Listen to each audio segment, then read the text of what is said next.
गुड़हल की कटिंग कई बार लगाई, हर मौसम में लगाई और हर बार फेल हो गई। लेकिन अनुभव के साथ सीखते सीखते जो मुझे रिजल्ट मिला वो आपके सामने है। इसे सही तरीके से ग्रो करने के लिए कैसी कटिंग होनी चाहिए, कितनी बड़ी कटिंग होनी चाहिए, किस प्रकार की आपको मिट्टी लेनी है, कैसी लाइट कंडीशन में इसे आपको रखना है और फिर इसे ट्रांसप्लांट कैसे करना है ताकि इसे रिपोर्टिंग का शौक ना लगे। ये सारी चीज़ें हम आज इस वीडियो में देखेंगे। वीडियो को एंड तक ज़रूर देखिएगा क्योंकि इसमें सारी छोटी से छोटी डिटेल शेयर करी गई है जो आपके सक्सेसफुल प्रोपोगेशन के लिए हेल्प करेगी। आज से लगभग 1.5 से 2 महीने पहले मैं गाँव गई थी और इसकी शुरुआत मैंने फिर से वही की क्योंकि मैं काफ़ी बार पहले ट्राई कर चुकी थी। तो इस बार भी मुझे कई सारे पौधे गुड़हल के दिखाई दे रहे थे और वो भी अलग अलग कलर में थे।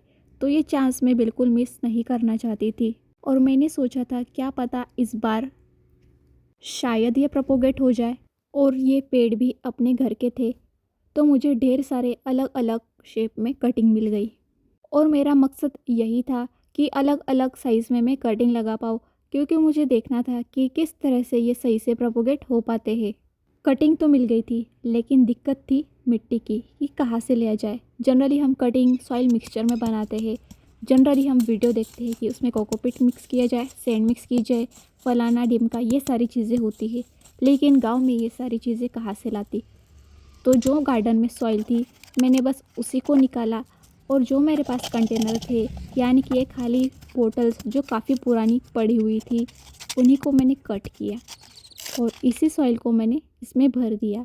आप इस सॉइल को देखिए, इसका टेक्सचर काफ़ी भुरभुरा है और इसमें ऑलरेडी सूखी हुई पत्तियां है तो सॉइल का टेंशन नहीं था। आप सिंपल गार्डन सॉइल ले सकते हैं। आपके पास किसी भी तरह की मिट्टी अवेलेबल होगी, आप उसमें कटिंग लगा सकते हैं। हर जगह के हिसाब से मिट्टी का कलर भी अलग होता है, लाल, भूरी, काली, इस तरह की मिट्टी आती है। आप किसी भी तरह की मिट्टी में सिंपल सॉइल लेना है, आपको उसमें कुछ भी मिक्स नहीं करना है और उसी में आपको कटिंग लगानी है। यहाँ पे मैं कटिंग ले रही हूँ 10 से 12 इंच की, सभी को मैं इसी से कट करूँगी। अब यहाँ पे प्रूनर और कटर की भी प्रॉब्लम थी तो जो अड़कित्ता होता है, मतलब जो बड़े लोग होते हैं सुपारी कट करने में लगभग उसका यूज़ करते हैं। आप बताना आपके एरिया में इसे क्या कहा जाता है। मैंने बस उसी को ले लिया, अच्छे से वॉश कर लिया और उसी का मैं यूज़ कर रही हूँ। जो भी मैं कटिंग लगा रही हूँ, जिस साइज़ में लगा रही हूँ और उसकी थिकनेस कितनी है, ये सारी चीज़ें आप ध्यान से देखिएगा ताकि आपको अंदाज़ा लग जाए क्योंकि मैं आपके साथ रिज़ल्ट भी शेयर करने वाली हूँ। तो इस वीडियो के ज़रिए आप सारी चीज़ें सीख जाओगे। और दूसरी चीज़ ये है कि जितने भी कटिंग में पत्तियाँ लगी होगी उन सभी को आपको हटा देना है ताकि ये पूरी एनर्जी जड़ें बनाने में लगाए, ना कि इन पत्तों को हरा भरा रखने में। वैसे भी कटिंग लगाने के बाद पत्तियाँ पीली होकर गिर जाती है तो उसका कोई मीनिंग ही नहीं होता है कि आप कटिंग में पत्तियाँ रखें। कुछ कटिंग में मैं इस तरीके से स्क्रैच करके जो ग्रीन वाला पार्ट है उसे एक्सपोज करूँगी और उसी को मैं लगाऊंगी। और आप देख सकते हैं ना मैंने एलोवेरा लिया है, ना कोई रूटिंग हार्मोन मैंने यूज़ किया है, ना ही हल्दी का भी मैंने यूज़ किया है। तो ये सारी चीज़ों का ना यूज़ करके भी आप कटिंग उगा सकते हो अगर आपको सही तरीका पता हो। मिट्टी में पानी आप पहले से दे दीजिए ताकि कटिंग लगाने के बाद वो ज़्यादा हिले डुले नहीं। अगर आप पहले ही पानी दे देते हो तो कटिंग अच्छे से मिट्टी में चली जाती है और फिक्स भी हो जाती है। और ध्यान रखना है ड्रेनेज होल ज़रूर होना चाहिए, चाहे आप किसी भी गमले या कंटेनर में लगा रहे हो। इसमें ड्रेनेज होल नहीं थे लेकिन मैंने बोतल को साइड साइड से कट कर दिया था जिससे इसमें अगर एक्स्ट्रा पानी हो तो वो बाहर निकल के आ जाए। अगर आपके कंटेनर में पानी रुका हुआ रहा तो वो फंगस क्रिएट करेगा और आपकी जितनी भी कटिंग है सारी गल जाएगी। मैंने 2 मोटी कटिंग ली थी और एक पतली कटिंग ली है। इन तीनों की साइज़ सेम है। एक ये छोटी कटिंग में ट्राई करूँगी जिसमें ढेर सारे ब्रांचेस आपको दिखाई दे रही है। इसी तरीके से मैंने सारे कलर की कटिंग्स ले ली और इसी तरीके से मैंने उन्हें लगा दिया।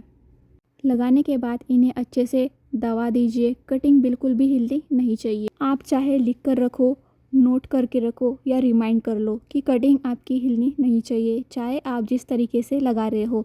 एक बार आपने कटिंग लगा दी तो इसके 8 दिन तक आपको उसे हाथ भी नहीं लगाना है। इसी तरीके से मैंने अलग अलग फूलों के कलर की कटिंग ले ली और इसे लगा दिया। आप देख सकते हो जो लाल कलर के कंटेनर में लगाया है उसमें कटिंग जो लगी हुई है उसकी साइज़ अलग है, यानी कि ये कटिंग थोड़ी पतली है। अब ये रेड कलर के फूल वाली कटिंग लगाई है ताकि मुझे याद रहे कि मेरे कौन से फूल की कटिंग ग्रो कर गई है, नहीं तो मुझे याद नहीं होता। क्योंकि हम लेबलिंग कर सकते लेकिन यहाँ पे ऑप्शन नहीं था, तो मैंने कुछ ऐसे ही इसका आइडिया लगाया। अगली जो कटिंग थी ये लूँगी मैं वाइट कलर के पौधों की, और इसमें भी मैंने नीचे से स्क्रैच करके ग्रीन पार्ट एक्सपोज कर दिया है। ये ऑप्शनल है, चाहे तो आप स्किप कर सकते हो। कटिंग हमेशा आपको हेल्दी सेलेक्ट करनी है जिसमें कोई डिजीज़ ना हो, यानी कि मिली बग, चींटियाँ, एफिड इनका अटैक नहीं होना चाहिए। कटिंग आपको तभी लगानी है जब ये पौधा एक्टिवली ग्रो कर रहा हो, यानी कि फरवरी मार्च, और फिर इसके बाद आप मानसून में इसे लगा सकते हैं क्योंकि इस समय वातावरण में ह्यूमिडिटी काफ़ी अच्छी होती है जो कटिंग को ग्रो होने में हेल्प करती है। कटिंग लगाने के बाद 3 से 4 दिन के लिए आप इसे शेडेड एरिया में रखें। कटिंग को सेट होने में थोड़ा टाइम लगता है, इसलिए इसे डायरेक्ट सनलाइट से बचाना है। इन्होंने मेरे साथ गांव से शहर तक का सफ़र भी तय किया। इस चक्कर में कुछ कटिंग मेरी हिल गई जो मैंने लाल कंटेनर में लगाई थी, अब देख सकते हो। शहर से लाने के बाद भी मैंने इसे सीधी धूप में नहीं रखा, थोड़े दिन तक मैंने इसे इनडायरेक्ट लाइट में रखा। 8 दिन के बाद कुछ मुझे ऐसा रिज़ल्ट दिखा। इसमें धीरे धीरे मुझे छोटी छोटी पत्तियां नज़र आने लग गई थी। लेकिन यहाँ तक आपको खुश नहीं होना है, क्योंकि अक्सर होता है कि कटिंग में पत्तियां हमें दिखने लग जाती है, लेकिन इसका ये मतलब बिल्कुल नहीं होता है कि कटिंग ने जड़ें बनाना स्टार्ट कर दिया है। कई बार उसमें नई पत्तियां आती है, फिर वो पत्तियां फिर से झड़ जाती है। उसके बाद हमें ये पता लगता है कि ये कटिंग हमारी ग्रो नहीं हुई। जो इस कंटेनर में कटिंग मैंने लगाई थी वो पतली थी और ये लाते लाते थोड़ी सी हिल गई, तो मुझे ये विश्वास था, पूरा विश्वास था कि ये ग्रो बिल्कुल भी नहीं होने वाली है। आप देख सकते हो ये कैसी तरह से हिल रही है। लेकिन मैंने उम्मीद नहीं छोड़ी थी, मैंने कोशिश की थी कि जब तक ये कटिंग ग्रो नहीं हो जाती तब तक मैं इसे रखूँगी, शायद कुछ इसमें चमत्कार हो जाए और मैं आपके साथ शेयर कर पाऊँ। लेकिन ऐसा नहीं होता है, कुछ चीज़ों का तरीका ही होता है सही से लगाने का। इसमें भी मुझे थोड़ी थोड़ी पत्तियाँ दिखने लग गई। 15 दिन बाद ये कटिंग कुछ ऐसी दिख रही थी। साइड से इसने नई शूट निकालना स्टार्ट कर दिया था, लेकिन अभी भी इसमें जड़ें नहीं दिख रही थी। ये हाल दोनों कंटेनर का था जिनमें कटिंग अच्छे से ग्रो हो रही थी, और ये भाई साहब तो ग्रो होने का नाम नहीं ले रहे थे। ये कटिंग भी अच्छे से ग्रो हो रही थी, इसमें भी नई नई शूट दिखाई दे रही थी, लेकिन इसमें भी अभी तक जड़ें नहीं दिख रही थी। लगभग 25 दिन बाद आप देख सकते हो ये कटिंग्स कितने अच्छे से ग्रो हो चुकी है। जो ब्रांचेस साइड से निकले थे वो भी काफ़ी हेल्दी लग रहे हैं और अभी तक ये कटिंग्स अच्छे से प्रोग्रेस कर रही है। लेकिन ट्रांसप्लांट की जल्दी नहीं करना है, कम से कम 1.5 महीने तक आपको ये ट्रांसप्लांट बिल्कुल नहीं करना है, क्योंकि ये पत्तियाँ भी बनाता है, कलियाँ भी बनाता है बिना जड़ बनाए। ये पॉइंट आप ध्यान में रखिएगा और इस स्कैम में बिल्कुल मत फंसिएगा कि पत्तियाँ आ गई, कलियाँ आ गई मतलब जड़ भी बन गई होगी। और ये मैं अपने अनुभव के साथ ही बता रही हूँ। 15 दिन के बाद भी इसमें कोई जड़ अब तक नहीं बनी है। डायरेक्ट चलते हैं 55 डेज़ पर। लगभग 1.5 महीने बाद ये कटिंग आप देखिए कितनी फुल्ली ग्रो हो चुकी है, और कहते हैं ना गाँव बसाने और लुटेरे आ गए। इसमें मिलीबग का भी अटैक होना स्टार्ट हो चुका था, अभी तो ये ठीक से ग्रो होना स्टार्ट भी नहीं हुई थी।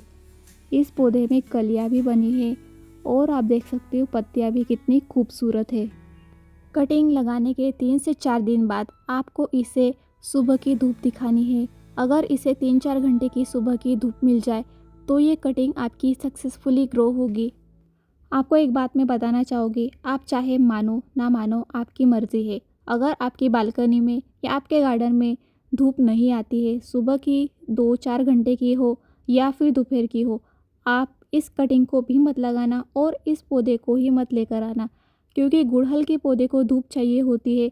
ये छाँव में या कम रोशनी में बिल्कुल फ्लावरिंग नहीं करेगा और ना ही इसकी ग्रोथ होगी, चाहे आप जितने फर्टिलाइज़र ट्राई कर लो।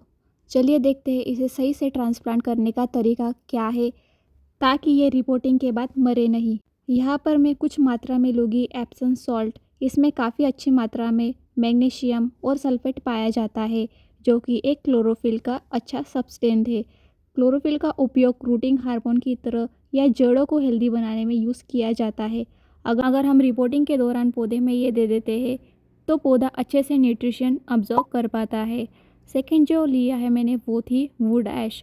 इसमें भी पोटेशियम और कैल्शियम अच्छी मात्रा में पाया जाता है, जो माइक्रोन्यूट्रिएंट की कमतरता को पूरी करता है। वुड ऐश अगर आपके पास अभी नहीं हो तो आप स्किप कर सकते हैं।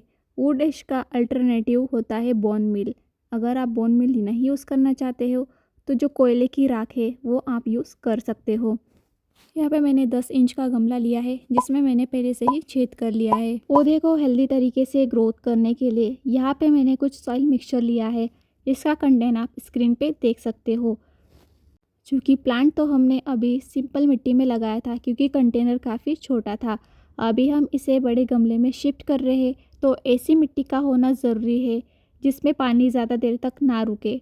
गमले में छेद करना आपको बिल्कुल भी नहीं भूलना है, ताकि एक्स्ट्रा वाटर इसमें से निकल जाए। इसमें मैंने थोड़ा सा फंजीसाइड भी मिलाया है, ताकि मिट्टी में कोई भी फंगस ना लगे। इस पौधे को मैं रिपोर्ट करने वाली हूँ। अगर आपके पास ज़्यादा गमले हो तो आप अलग अलग कटिंग भी उसमें लगा सकते हो। फ़िलहाल मेरे पास अभी 2 ही थे, तो मैं उसी तरीके से इसे ट्रांसप्लांट करूँगी। गमले में आपको ऊपर से 2 इंच की जगह छोड़नी है, ताकि आप इसमें अच्छे से पानी दे पाओ। पानी देने के समय आप ऊपर से मिट्टी ना बाहर आ जाए और इसमें सही तरह से एडजस्ट भी हो जाए। गमला बहुत ज़्यादा बड़ा नहीं लिया है, इससे बस 3-4 इंच ही बड़ा है। आपको ध्यान रखना है कि आप बहुत बड़े गमले में शिफ्ट ना करें, अगर आप पहली बार ये लगा रहे हो तो। इसकी जड़ों को मैं बिल्कुल हिलाना नहीं चाहती थी, इसलिए मैंने कैंची की सहायता से इसे कट किया। फिर भी नीचे की मिट्टी थोड़ी सी निकल ही गई। आप देख सकते हो जो मोटी कटिंग थी वो काफ़ी अच्छे से ग्रो हुई है, और ये कटिंग बिल्कुल भी हिली नहीं थी। इसमें ना कोई मूवमेंट, और गाँव से लाते वक्त भी ये अच्छे से आई थी। ऐसे ही एक कटिंग में आपको बताना चाहूँगी, और इसमें रूटिंग हुई है 1.5 से 2 महीने में। और आप देख सकते हो इसमें पत्तियाँ भी अच्छे से है। पत्तियाँ तो वैसे काफ़ी पहले आ जाती है, लेकिन इसमें जड़ें बनने में कम से कम 1.5 से 2 महीने लग जाते हैं, तो इस बात का आप ध्यान रखें। और फिर भी इसमें से जो एक कटिंग थी उसमें बिल्कुल एक छोटी सी रूट थी, यानी कि रूट बनना स्टार्ट हुआ था। इसको मैं अलग कर रही हूँ, क्योंकि मैं इसे अलग पॉट में लगाने वाली हूँ, क्योंकि इसकी गारंटी नहीं है कि ये ग्रो करेगी कि नहीं। अगर मैं और थोड़े दिन के लिए रुक जाती तो ये भी जड़ें अच्छे से बना लेती, लेकिन इसमें बिल्कुल एक छोटी सी रूट आपको साइड दिख रही होगी, और थोड़े से स्प्राउट्स दिख रहे होंगे जो रूट बनाते हैं। जो दूसरी कटिंग थी ये बिल्कुल भी नहीं लगी। जो 2 कटिंग थी ये भी काफ़ी अच्छी हेल्दी, और इसमें ज़्यादा जड़ें बनी है। सक्सेसफुल प्रोपोगेशन के लिए आपको 4 से 5 कटिंग लेनी है, ताकि रिज़ल्ट आपको अच्छा मिले। जो मोटी कटिंग थी उसमें रूट ज़्यादा अच्छे से बनी है। इसका मतलब आपको हमेशा हेल्दी सॉफ्ट वुड कटिंग का चुनाव करना है, यानी कि जो थोड़ी सी मोटी कटिंग हो। सबसे ज़्यादा जड़ें आपको उसी में दिखाई दे रही होगी।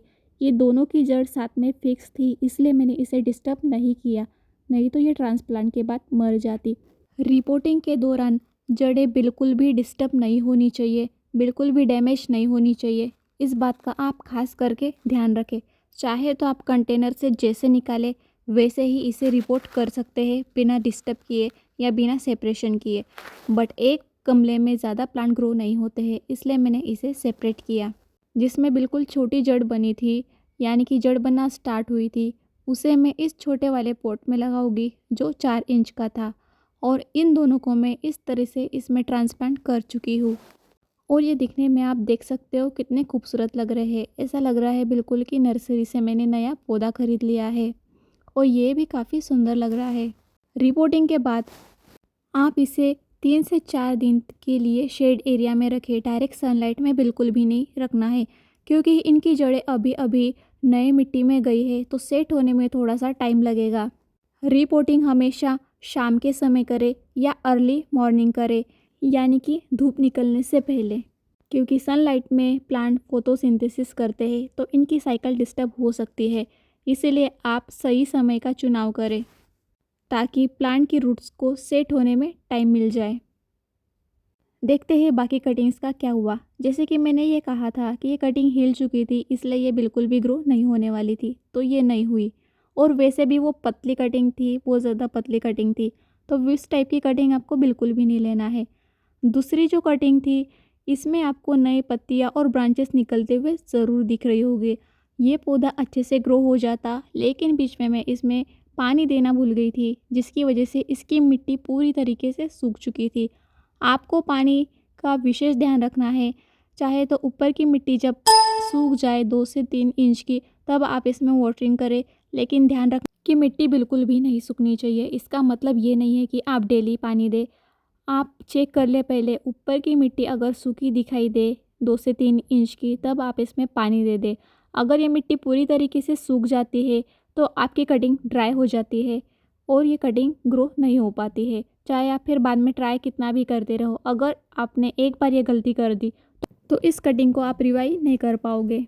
तो इन छोटी छोटी बातों का आपको खास करके ध्यान रखना है। जानकारी आप तक पहुंचाने के लिए काफ़ी समय और मेहनत लगती है। जानकारी यूज़फुल लगी होगी तो वीडियो को लाइक और चैनल को सब्सक्राइब ज़रूर करिएगा। ऐसे और वीडियो जानने के लिए चैनल से कनेक्टेड रहिए। मिलती हूँ नेक्स्ट वीडियो में।